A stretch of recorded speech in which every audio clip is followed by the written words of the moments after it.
we're back. And we're back. Hillary, welcome to Her Next Big Move.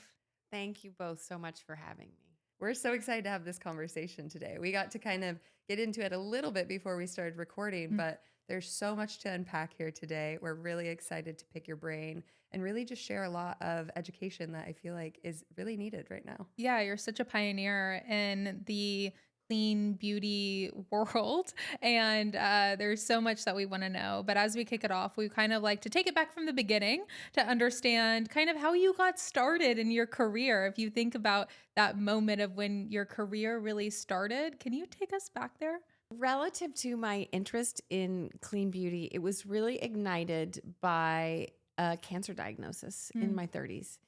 And my discovery, as I looked at my lifestyle, I want to eat the healthiest possible food, which I generally was. Yeah. But I really looked very closely after that. I had 2 children and, you want to do whatever you can to live a long and healthy life.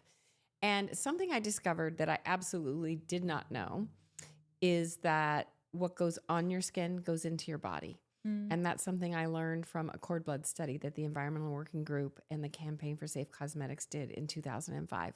And that was it, all that timing lined up.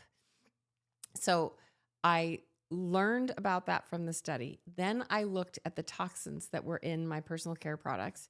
And I thought, well, that doesn't make any sense. Like this is supposed to be self-care, not toxin introduction. Right. And so then it set me off on a mission to find products. It's like, okay, well, let's see. I want products that offer efficacy and I want products that are beautiful and luxurious and I don't want toxins. And what I discovered is that I just wasn't really finding what I was looking for.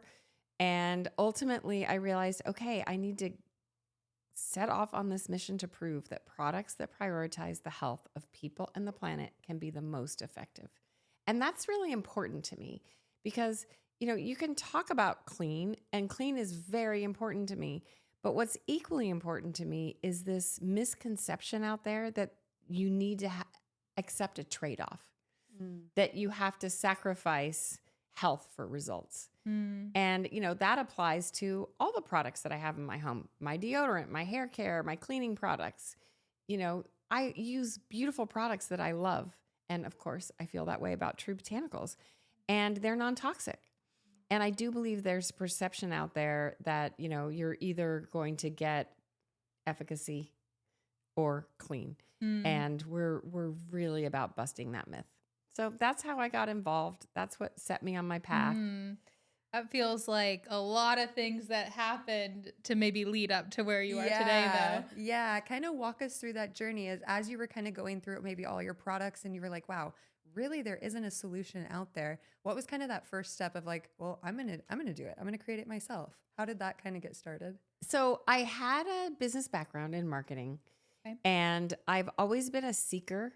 And so I knew I didn't have all the answers, but I knew that I could pull together a group of people who could help me create something really exceptional. And so I worked with a tremendous group of advisors. I did a lot of research and we started with one product, our Pure Radiance Oil, with really focusing on that product. We had some complementary products, but that was the focus because I was able to see for myself what it did for my skin. And then I kept hearing from my sisters, my mom, friends, that people were interrupting them and saying, wait a minute, what have you been doing with your skin? Over and over and over. And so it felt like, okay, I think this is worth taking a leap of faith with. And then we actually did a clinical trial to reinforce what I knew, which was this product really worked. And it actually outperformed a global iconic moisturizer. Wow. Yeah, it was very exciting. That was a huge leap of faith with a clinical trial. Yeah. Expensive. Yeah, that's what I was going to say. It must have been really expensive. And for anybody that's like sitting, at home right now, maybe with an idea or they're seeing a problem in whatever marketplace that they're in right now. Yeah. And not really knowing like where to make that first move or even if they can. You said you were working in marketing. Yes. So were you in marketing and you were doing this as well? Did you make a clean split to start your own business? How did that happen? Did you save a certain amount of money to be able to do that? Or or did you just go all in? That's a really great question. So, you know, interestingly, okay, I was at Levi's.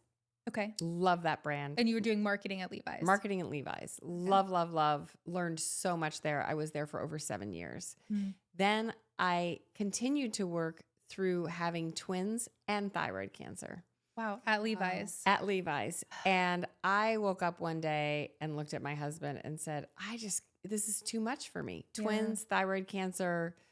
It's all adding up to something. This is too much. I want to take a pause. Yeah. So I did take a pause. And after that pause, I started doing this research, and I actually worked with another smaller brand for a while, learned a lot through working with her, and then ultimately made the decision to branch out on my own. But when I branched out on my own, to your point, no, I wasn't really working. And it was such a leap of faith. I mean, I'm lucky because my husband was working. Yeah. And it's interesting because now I work and he's not. So we've sort of, had the opportunity to do that, which is really helpful. He's retired now. Yeah. And so I started from scratch, did not pay myself very much. I mean, that's, if you cannot pay yourself very much, is helpful. Yeah. I would say that's one thing. Mm-hmm. And if that's not possible, then it's just a matter of sort of mapping out a plan that feels comfortable. And then it's your side hustle, which I know so many amazing people who've done incredible things with a side hustle. Yeah. So, I mean, there's a lot of ways to get there. In my case, I was able to sort of start from zero and not have too much pressure on my compensation and let it grow over time, which was really helpful. And then the big investment that I made was that clinical trial. Why did you think that clinical trial was so crucial to the success? So what was happening is I knew how well, and we had a PR team, I knew how well the product worked.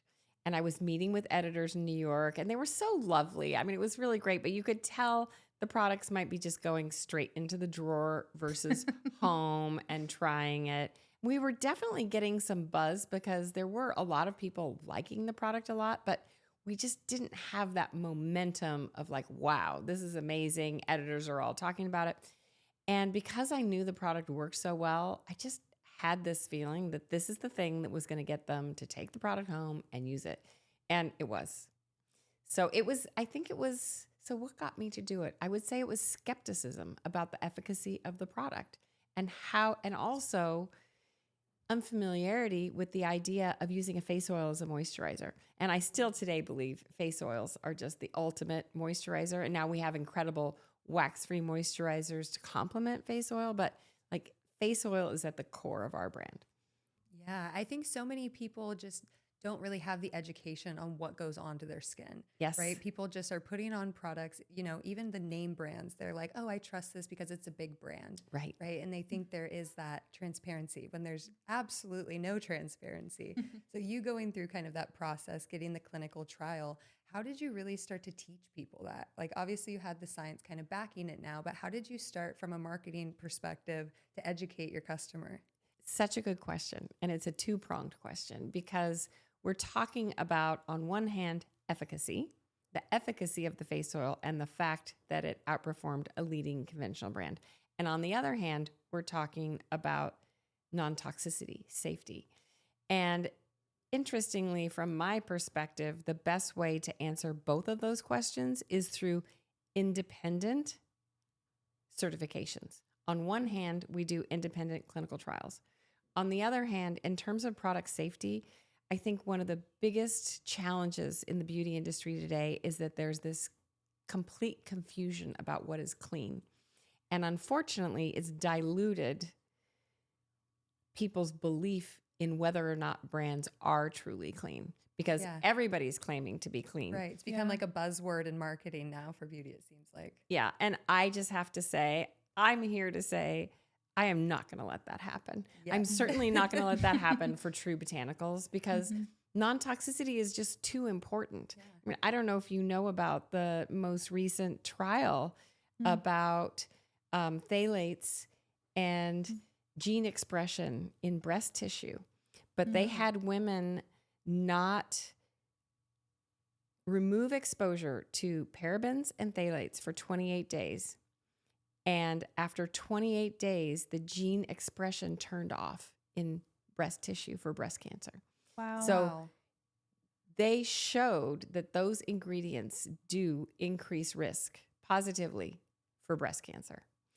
And so But it's still non-toxicity, legal for For brands to use it, then. that's crazy. And most people don't know that. Like I had never heard that. I mean, there's so much in our food supply chain, Yeah. in our beauty supply chain that is not good for our health. I mean, if you look at glyphosate and farming, Yes. Yeah. unbelievable. Crazy. So the same is true for beauty. And we don't, as a brand, we want to educate our consumers, but we don't want them to think of us only as the proven clean brand, because we do independently certify our brand through Made Safe, and all of our products are also EWG verified. So we double prove that our products are clean, Yeah. undeniably clean. But we really, back to this idea of trade-offs, we really want consumers to look at our brand as a brand that works. Yes. You know, it's not because people don't want to buy a skincare product that doesn't work. I certainly don't. Why would you want to make that investment just for an experience? You know, Yeah. from my perspective, I want to use products that are going to support the health and vitality of my skin. Yeah. I think that is there's so much to digest and understand there, because it's from most, entrepreneurs or business owner standpoints, it'd be like, okay, this is a lot of information. And it's complex information that, is hard to deliver to the general public, right? That you definitely want them to have this in their hands. So there's obviously a lot of different ways that you can attack it from the marketing perspective. I know Right. y'all have, had amazing opportunities to work with some really high profile celebrities in your marketing campaigns and things like that. Is that kind of the approach that you felt like was the most appropriate, or did it kind of happen naturally and organically? There's several efforts that we've undertaken that have had a huge impact. So, number one, clinicals proving the efficacy of the product. Mm-hmm. Number two, because you're right, it can be complex. And what we've tried to do is make it not complex. Yeah. It's like, okay, number one, our products work. Here are the clinicals. Yes. Number two, our products work. Here are testimonials that are very authentic from our passionate community.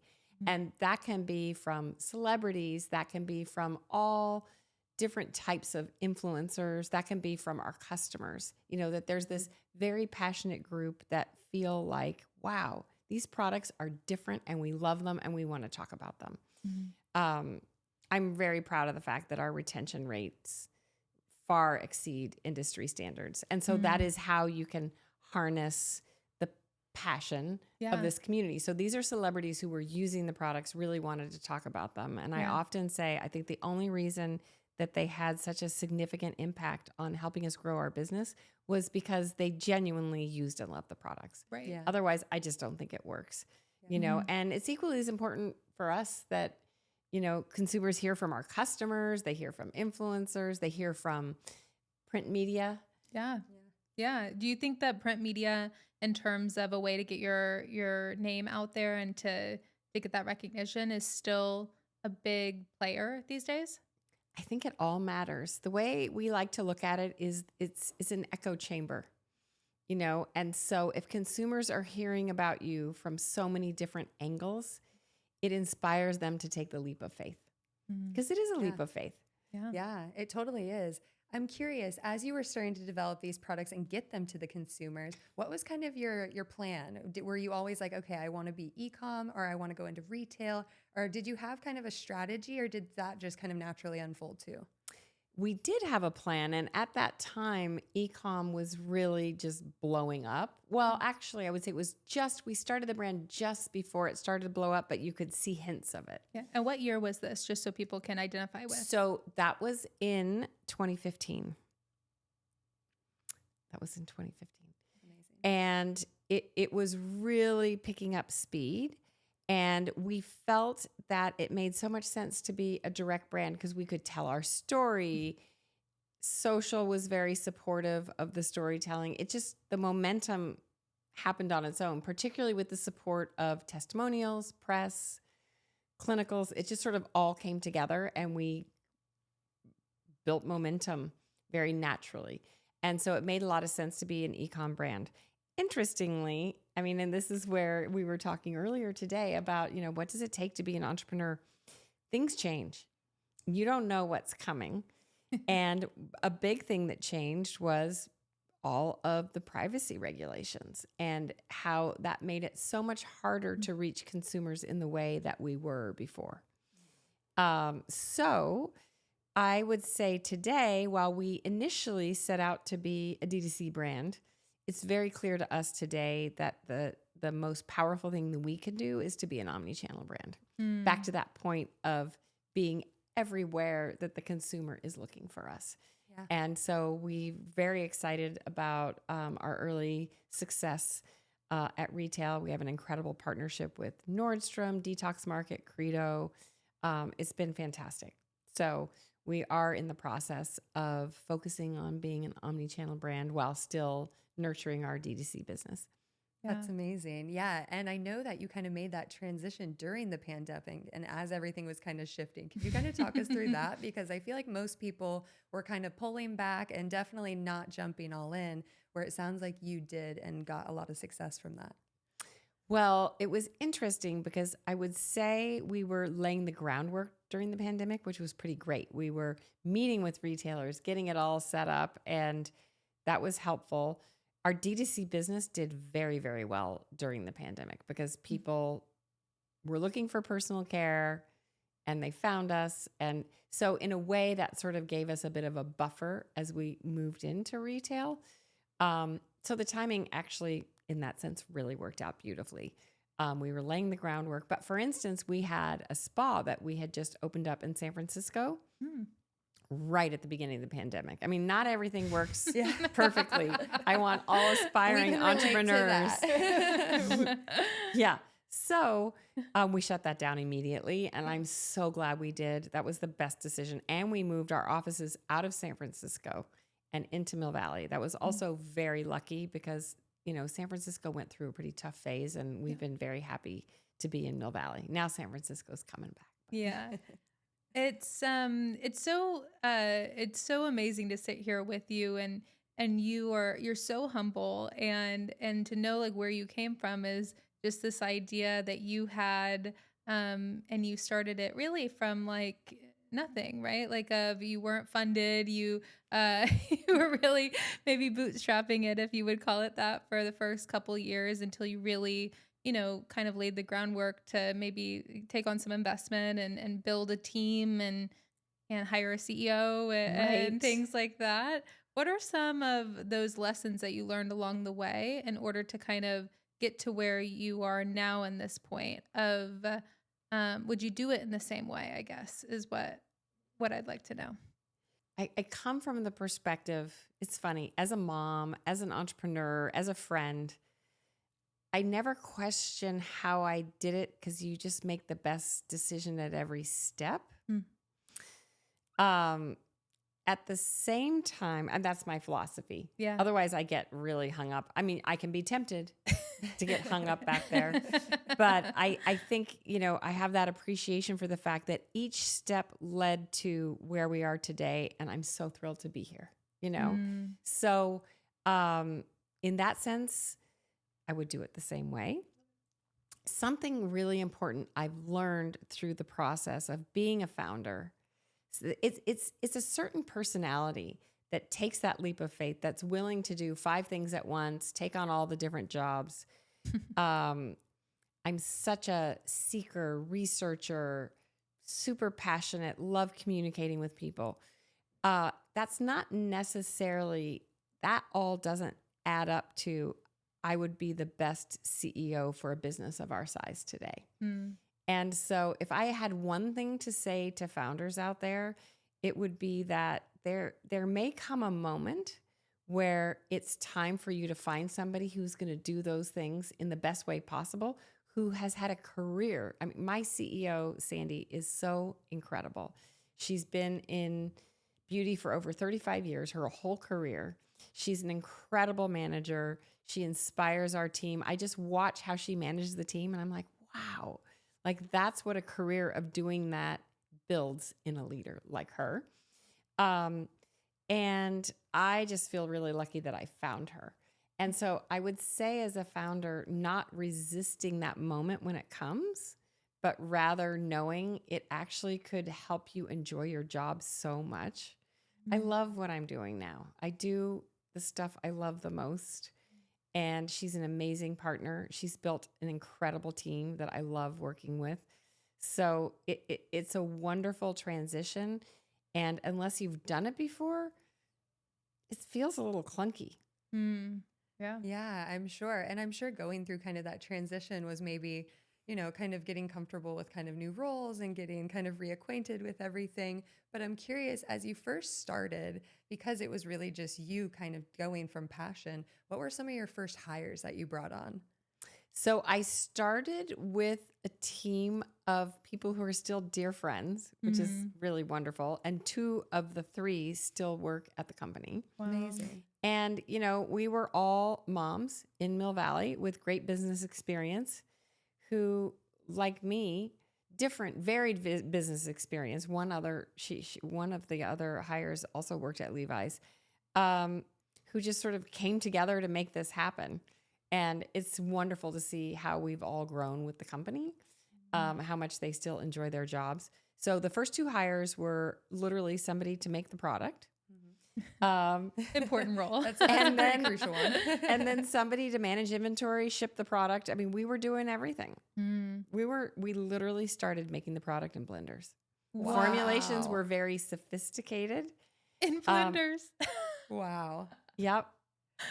Isn't that amazing? That's amazing. I mean, how did you walk us through that? Yes. I'm like picturing you in your kitchen, like with a blender throwing in ingredients. Like, walk us through that. Yeah, so we had a little lab. We had a little lab. Okay, We- so not. So not we my weren't vision. we weren't in our kitchen, but we had a little lab in Mill Valley. We knew what we wanted to make. And then we also pretty quickly were working with a local manufacturer too. Yeah. So we Okay. did both. We did both.